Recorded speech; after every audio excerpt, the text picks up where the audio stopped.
Located on the western coast of Anatolia, Miletus was an influential and prosperous city of ancient Greece.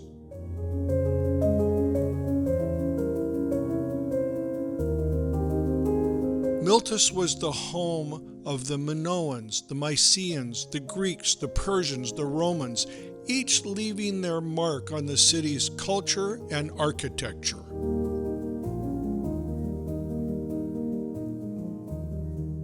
Miletus was one of the first cities to mint coins, dating back to the 7th century BC.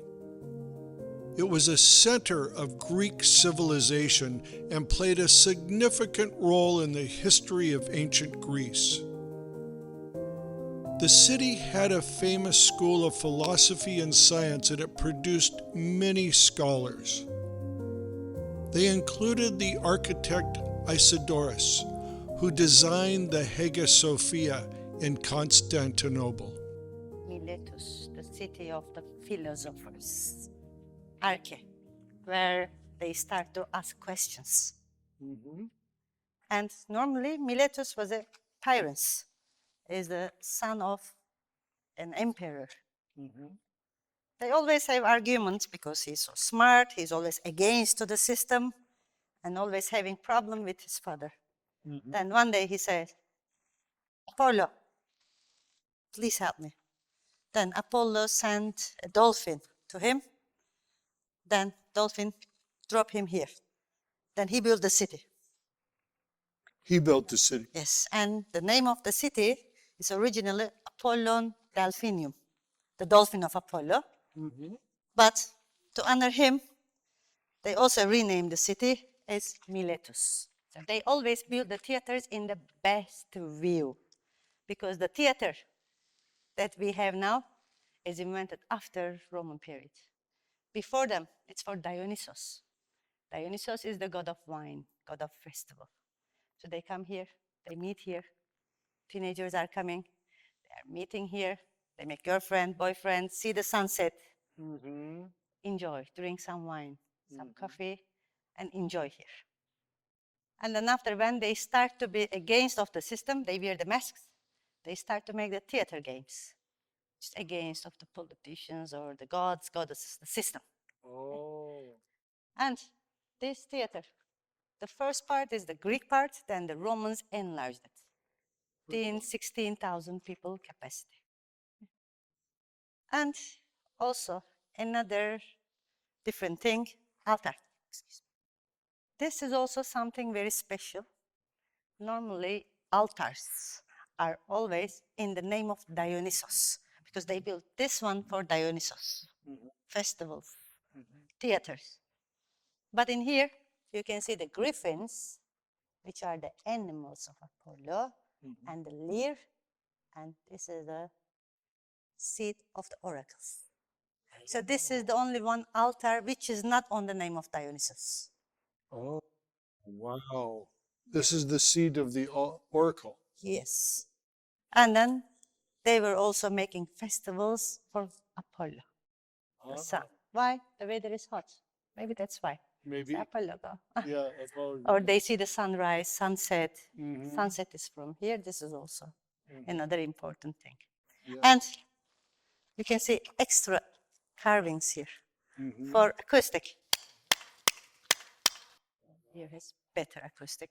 And in both sides of the narrow steps, you can see the lion. It's power. The paws, yeah. To show the power of the Romans, they like to use them. Yeah. And after, when the Byzantines left here, they built a castle in Anatolian Selçuklu period. Also, Ottomans used the castle. Okay, so there's stages, the 3 stages. And even now, behind the main city, we still have a modern village called Miletus, became Millet, and then now Balat. Balat. It's one of the oldest mosques of Aegean part is in this village. Oh, wow. That's incredible. That's incredible. How beautiful. How nice to hear the stages of what it became. The city experienced its golden age under the Greeks when its population grew to over 25,000 people.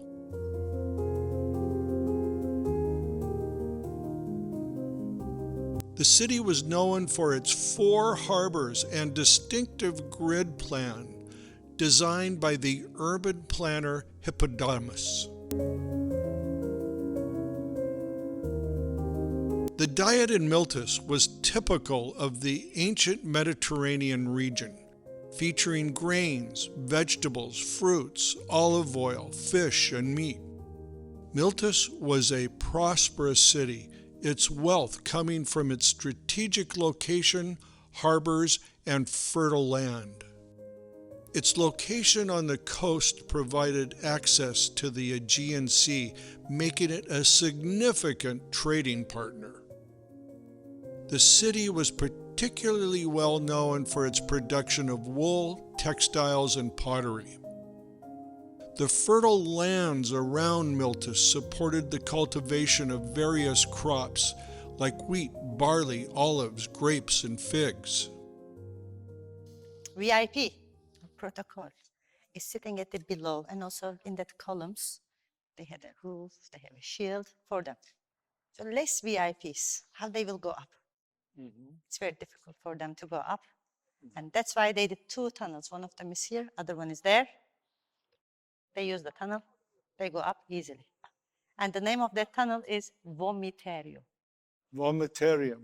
Like it's a big dragon. Dragon is vomiting people, Yes. eating people. After the meetings, performances, the theater vomits everyone out. Show the power of the building. Vomiterium. Yeah, they like to use this kind of name. Yeah.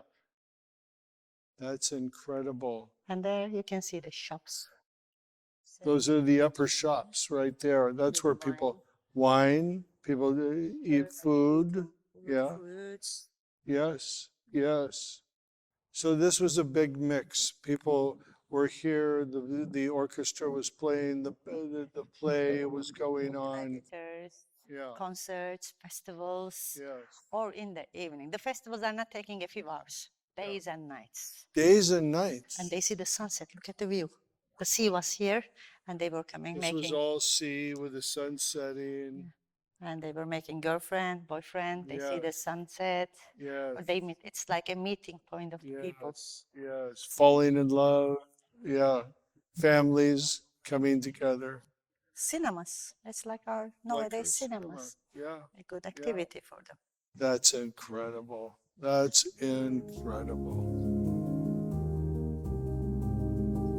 The city was eventually destroyed by an earthquake in 1415 AD, but its ruins remain as a testament to its past glory.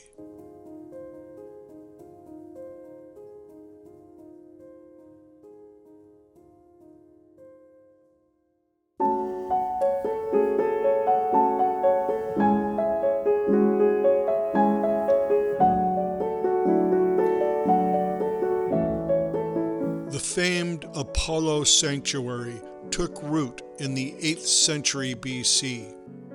You had to travel along the sacred way from Miletus to Didyma.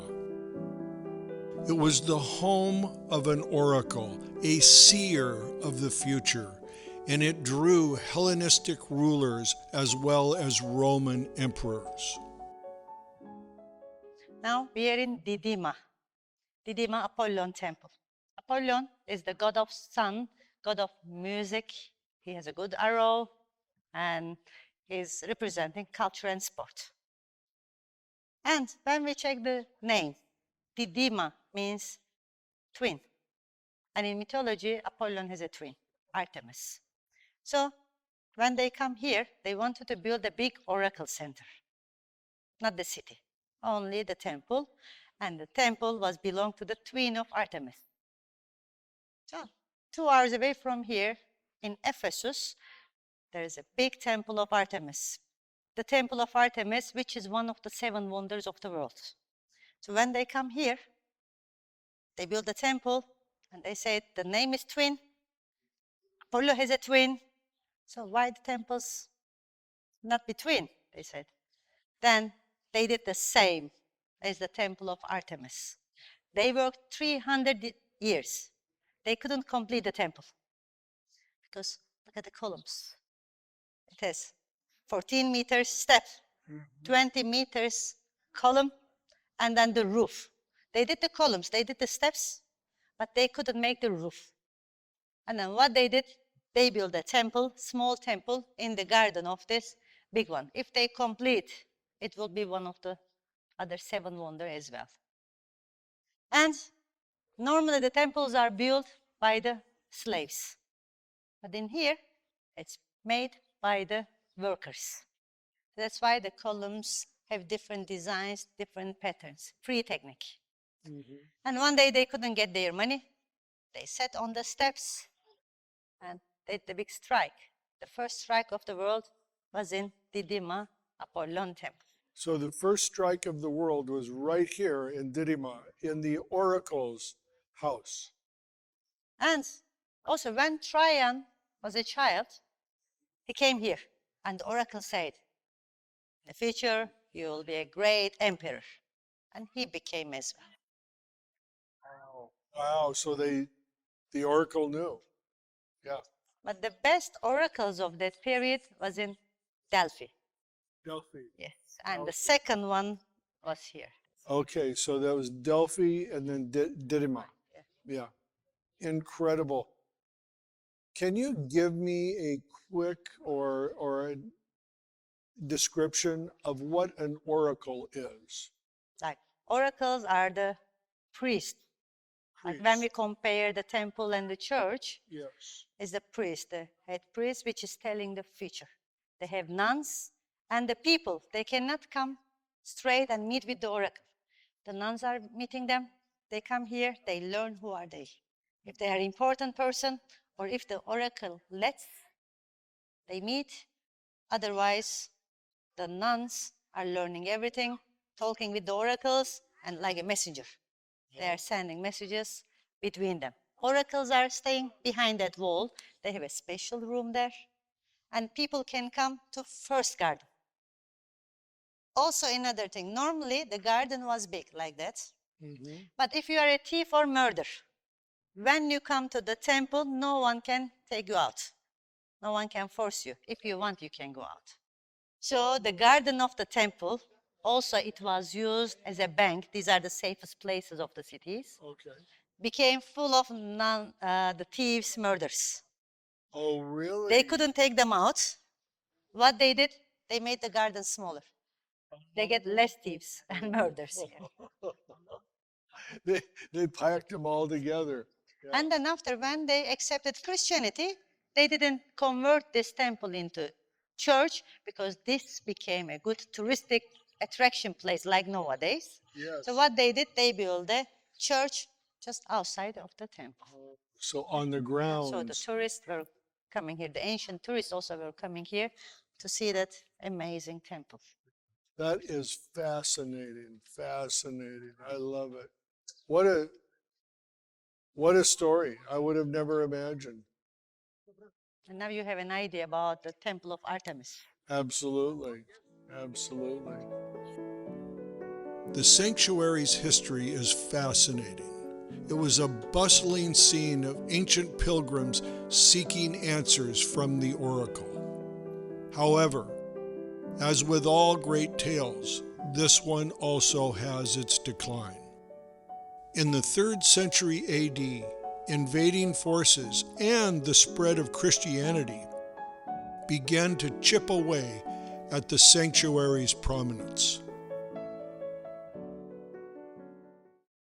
This stone, how much does it weigh? How big is this thing? So it's starting from here to there to the end. It's approximately 24 tons. And it's one piece of marble. 124-ton piece of marble. Same, another 24-ton piece of marble there. And you don't, no one knows how they mounted it here. Yeah, they had the system. They had the pulleys. They had all the technology. But when we check the closest marble mine, this is really very difficult. After a series of earthquakes and the prohibition of pagan worship by Emperor Theodorus, the sanctuary was left in ruins. Even in its crumbling state, it continues to captivate our imagination and remind us of the grandiosity and ambition of those who came before us.